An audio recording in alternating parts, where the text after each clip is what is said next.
بر صغیر پاک و ہند میں جس شخص نے تصوف پر، شریعت اسلامیہ پر اور دیگر امور پر پڑے ہوئے گرد کو صاف کر کے نکھرا ہوا حقیقی روشن چہرہ اسلام کا پیش کیا، اس شخص کا نام شیخ احمد مجدد الفسانی ہے۔ آپ کی بر صغیر پاک و ہند کے اندر خدمات دیکھیے، اور آپ نے جس انداز سے بدعات کا رد کیا، خرافات کی نفی کی اور اسلام کا حقیقی چہرہ اجالا اور لوگوں کو دینی ترجیحات کی طرف بلایا، اور وہ مفاسد جن کی وجہ سے دین کا چہرہ داغدار ہوا ان کی نشاندہی کی، آپ کو حضرت شیخ احمد مجدد الفسانی کا وجود ملے گا کہ اللہ نے ان کے ذریعے سے کتنا کام لیا۔ میں آج کی اس نشست میں آپ کی تعلیمات کے حوالے سے دو چار باتیں کرنی ہیں۔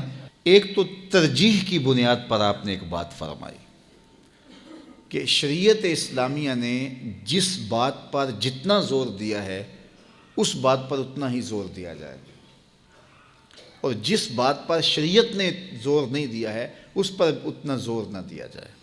یہ بڑی اہم بات شیخ نے کہی۔ مثال کے طور پہ فرائض ہیں، واجبات ہیں، اس پر شریعت نے زور دیا ہے۔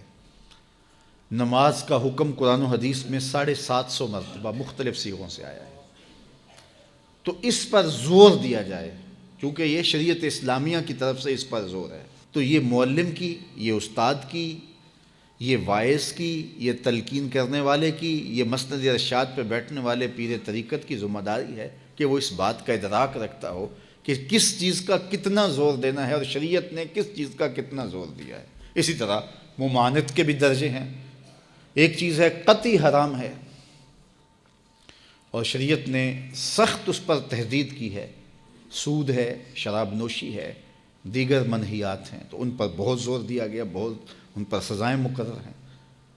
اور اس کے بعد اس سے کم درجے کی کچھ چیزیں آتی ہیں، حتیٰ کہ کچھ چیزیں صرف کراہت تنزیہیہ کے زمرے میں آتی ہیں، اور ان پر شریعت کوئی اتنی ممانعت کا زور نہیں کرتی، تو اس نامناسب چیز کا زور بھی اس حساب سے ہو۔ تو یہ باقاعدہ ایک علم ترجیح ہے۔ دیکھیے، گھر کو آگ لگ جائے تو سب سے پہلے کیا کریں گے؟ بچے نکالیں گے، پھر اس کے بعد ڈور ڈنگر نکالیں گے، پھر اس کے بعد قیمتی سامان نکالیں گے، پھر چارپائیاں نکالیں گے۔ ایسا تو نہیں ہوگا کہ گھر کو آگ لگ گئی تو آپ پہلے چارپائیاں نکالتے ہیں اور آخر میں بچے نکالتے ہیں، ایسا تو کوئی نہیں کرتا۔ کیوں؟ اس لیے کہ جب حالات ایسے ہوں تو ترجیح یہ ہے، یہ باقاعدہ علم ہے ایک۔ حضرت شیخ احمد مجدد الفسانی کی آپ تعلیمات کا نچوڑ مجھ سے پوچھنا چاہیں تو حضرت شیخ احمد نے فرمایا کہ جس چیز کا شریعت نے زور دیا ہے تم بھی اسی کا زور دو، اور جب سارے لوگ اسی کا زور دیں گے تو نتیجہ اچھا برآمد ہوگا۔ ہم جاتے ہیں پیر خانوں پہ، لوگ نماز نہیں پڑھتے تو پیر صاحب نہیں پوچھتے، اور شرعی امور نہیں بجا لاتے تو پیر صاحب نہیں پوچھتے۔ میں ہر پیر خانے کی بات نہیں کر رہا، عمومی طور پہ، لیکن پیر کے نام کا پٹکا جو ہے، اس رنگ کی ٹوپی جو ہے، وہ کوئی مرید قضا نہیں کر رہا ہوتا کہ پیر صاحب کے چہرے پہ جلال آ جائے گا کہ وہ میرا مارکا کیوں نہیں ہے۔ کیوں؟